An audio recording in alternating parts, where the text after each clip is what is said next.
E aí, meu quarto ano, tudo jóia com vocês? Tudo belezinha? Vamos embora dar continuidade à nossa revisão? Vamos nessa. Fizeram as atividades que tia Sam pediu na aula passada? Muito bem. Eu tô muito orgulhosa de vocês, viu, pessoal? A desenvoltura de vocês nas atividades que tia Sam tá pedindo estão ótimas. Tô anotando tudo bem direitinho, certo? Para dar a nota qualitativa de vocês, hein? Tô muito feliz com a participação. Vamos continuar, então, nossa revisão, né? Para a gente concluir, né, o capítulo 6 e iniciar novos conhecimentos, novos conteúdos. Então, lá na plataforma, vocês vão estar abrindo na Rota 6, SD2, na página 153, tá bom?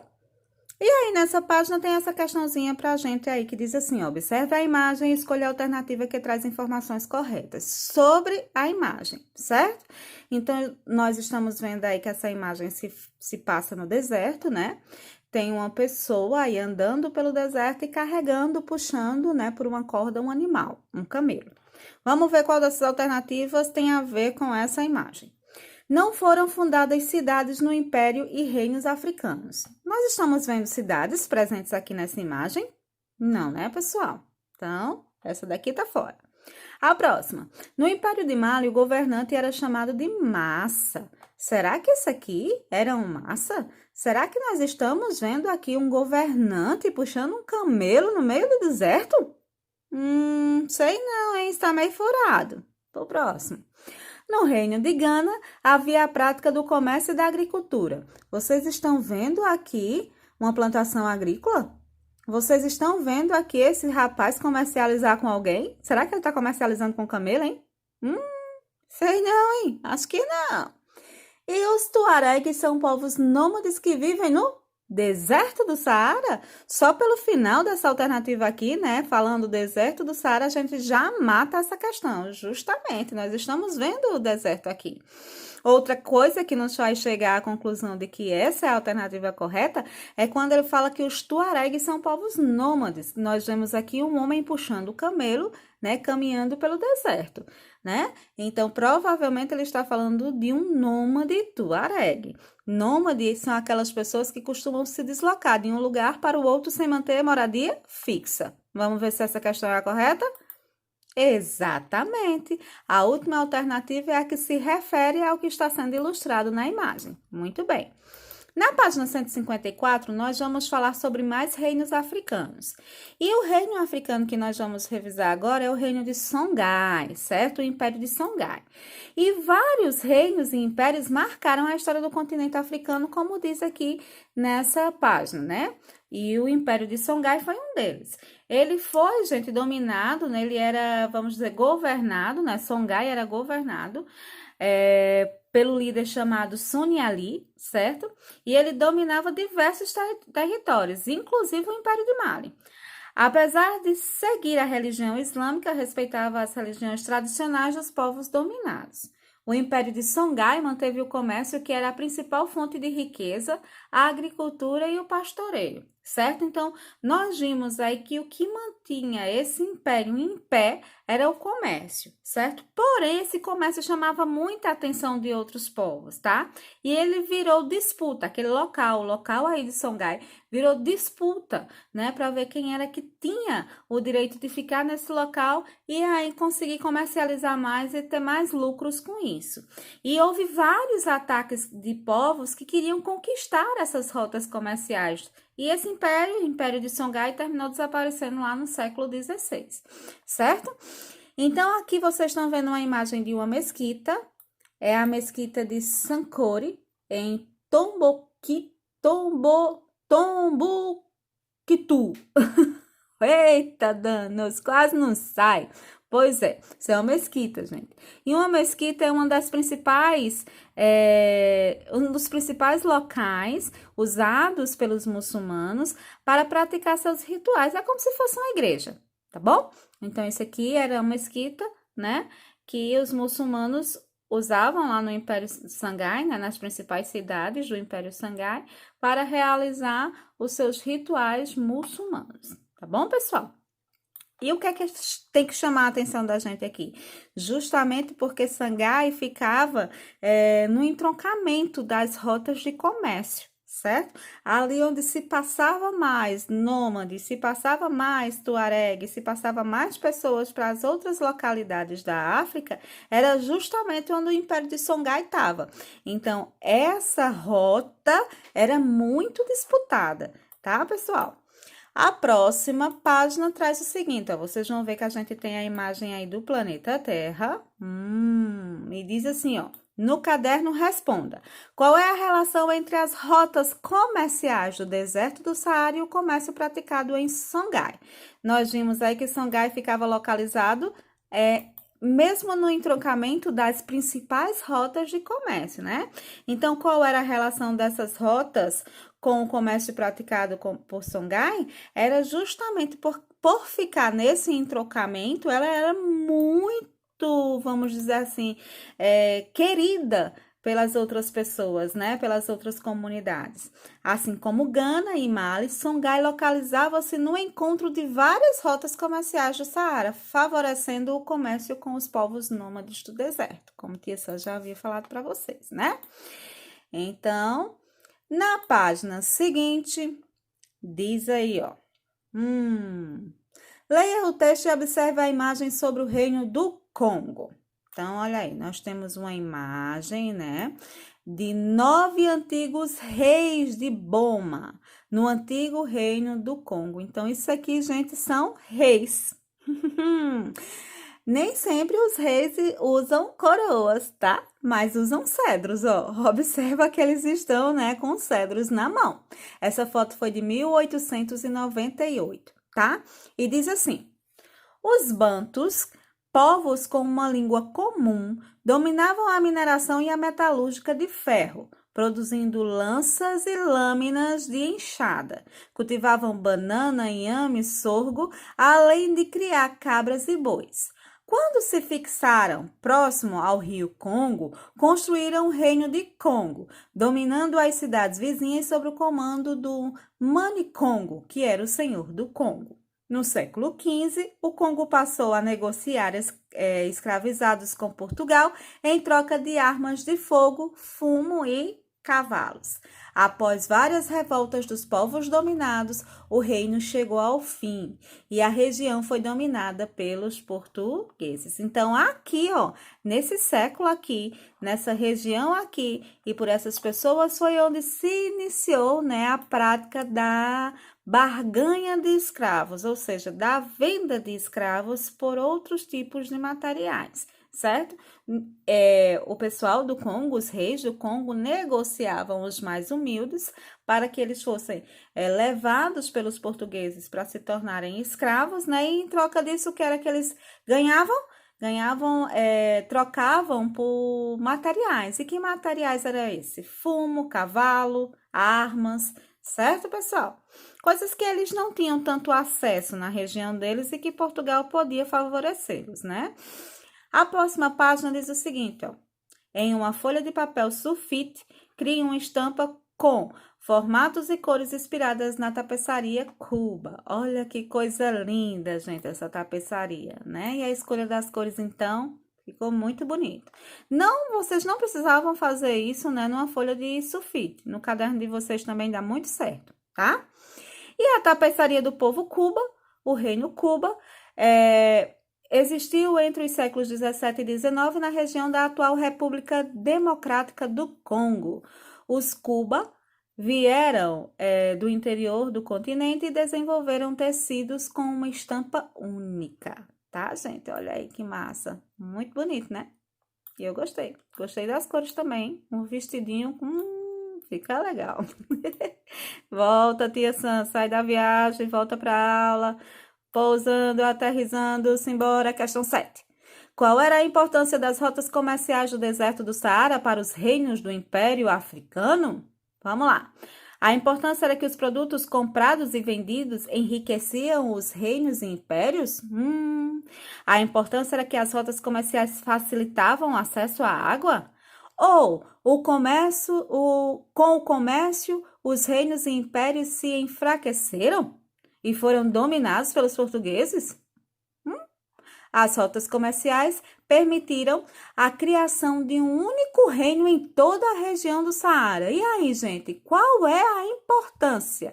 Qual dessas alternativas aí mostra a importância do deserto do Saara para os reinos e impérios africanos? Se você escolheu a alternativa A, ou seja, a primeira alternativa, você acertou.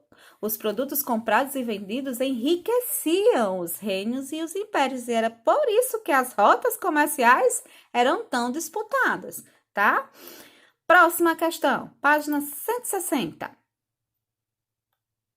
Diz assim: quais eram os principais produtos comercializados pelos reinos e impérios da África? Selecione as alternativas corretas. Então, será que era o ouro, marfim e escravos? Bacalhau, barcos e tecidos? Sal, noz moscada e ferro? Ou vinhos, objetos de madeira e cavalos? Quais foram as alternativas que vocês escolheram aí? Se você marcou a primeira, o ouro, marfim e escravo, você acertou. Por que o ouro? O ouro nós vimos, inclusive, na aula passada, né, uma obra de arte mostrando a prática do comércio entre um tuareg, né, e um governante de Mali.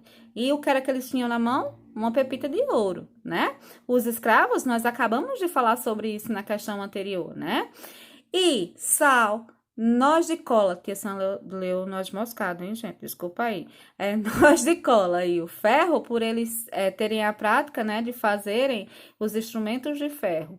Por essa noz de cola ser muito comum na região deles e muito querida pelas demais regiões, e o sal, por ser um produto que fazia com que as comidas se tornassem menos perecíveis, era um dos produtos mais comercializados naquela época dos impérios africanos, tá, pessoal? Muito bem, hein? Muito legal. Os iorubás. Os iorubás ficaram conhecidos no Brasil como Nangôs. Viveram próximos ao rio Níger, na África, onde fundaram um centro religioso e comercial, Ilé-Ifé. Ali eram vendidos contas de pedras e de vidros, dendê, peixe seco, pimenta, ouro, marfim, escravos e sal. Outras cidades se destacaram: Oiô e Beni. Os líderes dessas cidades chamavam a atenção pelo poder militar e econômico. Os reis eram chamados de Obá, e para os Lorubás, eles representavam os orixás na terra. Em Beni, a tradição oral conta que Ogum foi o principal líder. Então, vocês têm aí uma imagem que é uma placa de bronze esculpida com um líder guerreiro. Esse que está ao centro é o líder guerreiro, certo? Observe que ele é quem segura as principais armas. Seguinte, pessoal. Escolha um dos povos da África entre os estudados e faça o desenho numa folha sulfite para representar a sua cultura. E aí vocês poderiam escolher qualquer um desses impérios, certo? Para representar, mas vocês não precisam fazer numa folha de sulfite, no caderninho de vocês mesmo, tá bom, pessoal? E aí vocês têm uma máscara africana da região de Mali. Interessante essa máscara, né? Ela me lembra um guerreiro, né? Não parece um guerreiro? Eu acho que tá representando um guerreiro aí. Vamos pra frente, vamos embora. A próxima página, que página é essa, tia Sam? 165, tem checagem. Questão 10. Leia o texto sobre a cultura Lorubá e escolha as alternativas que trazem informações corretas. Para o povo Lorubá, a palavra é sagrada. Em nossa mitologia, Olorum, que é o Deus Supremo, soprou vida nos corpos, então todas as vezes que falamos, exalamos hálito, hálito sagrado, uma partícula do Criador. Por isso a palavra tem AC, ou seja, vida, força vital. Sobre isso aqui, certo? Vamos ver qual dessas alternativas aqui está correta. tá?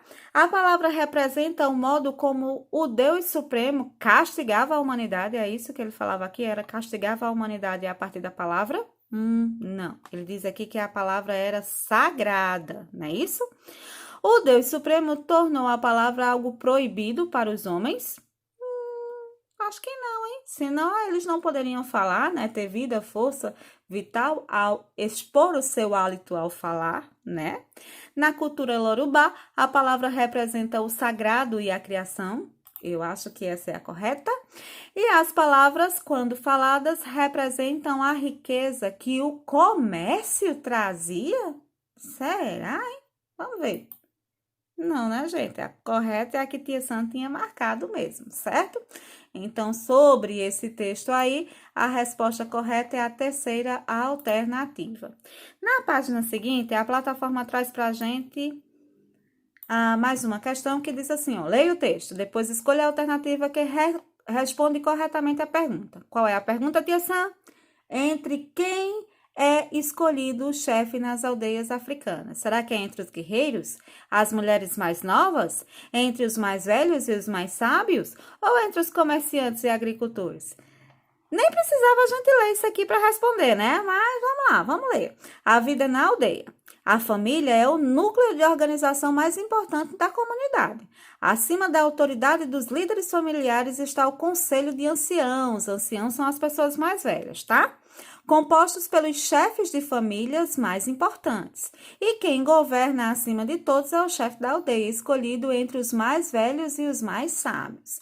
Então, a partir disso aqui, entre quem é escolhido o chefe nas aldeias africanas? Será os guerreiros? Será as mulheres? Os mais velhos e mais sábios ou os comerciantes e agricultores? Os mais velhos e os mais sábios, né, pessoal? Muito bem. Simbora. Próxima página. Quais foram as atividades econômicas que contribuíram para a colonização no interior do Brasil? E aí nós vamos voltar, né, para aquela visão lá da época, né, que os portugueses chegaram aqui, né, no nosso continente brasileiro, né, e eles querem saber quais foram as principais atividades econômicas, né, no período da colonização do Brasil. As rotas de comércio pelo deserto do Saara, a pecuária, drogas do sertão, bandeiras e mineração, o comércio praticado entre brasileiros e portugueses e os engenhos de açúcar, ou a exploração do pau-brasil e a fabricação do açúcar. A resposta correta, gente, é essa daqui, ó. Drogas do sertão, pecuárias, bandeiras, né, que é aquelas missões bandeirantes, né, que nós estudamos nas aulas anteriores, e a prática da mineração. Próxima página, 168, ainda sobre essa revisão, sobre esse capítulo, nós temos aí uma tabela, que é para a gente marcar verdadeiro ou falso nas alternativas. Do lado, nós temos um quadrinho, né, que é vamos dizer assim, uma comparação, né, da população de Minas Gerais entre 1721 e 1872, tá? No ano de 1721, a população era de 90.160 pessoas. No ano de 1872, já era mais do que quadruplicado isso, né? Era 2.041.607 habitantes, tá? Então, gente, vamos ver o que é que ele fala a respeito disso aqui. Primeiro, a população da região das Minas aumentou ao longo do tempo. Isso é verdadeiro ou falso? Logicamente é verdadeiro, né, gente? Nós estamos vendo que ela aumentou sim. Então, é verdadeiro. A menor população em Minas foi de 341.869 habitantes. Foi essa a menor, gente? Não, né? A menor foi de 90.000. Então, essa questão aí é falsa. A descoberta do ouro contribuiu para as pessoas se mudarem para Minas? Verdadeiro, né, pessoal? A produção de açúcar nos engenhos em Minas atraíam os habitantes. A produção de açúcar nos engenhos em Minas atraíam os habitantes. Verdadeiro ou falso, pessoal? Vamos embora. Falso. Então, olha aí. Verdadeiro, falso, verdadeiro e falso. Certo? Muito bem. E é isso aí, pessoal. Nossa revisão termina por aqui, tá bom? Espero que vocês tenham gostado. Vai ter atividade lá na agenda de vocês, mas é pequenininha porque chegou sexta-feira e tia Sam, né, vai dar uma folguinha para vocês, tá bom? Então, eu vou deixar uma atividade bem pequenininha para vocês lá, tá? Cheiro grande, um final de semana bastante abençoado e até a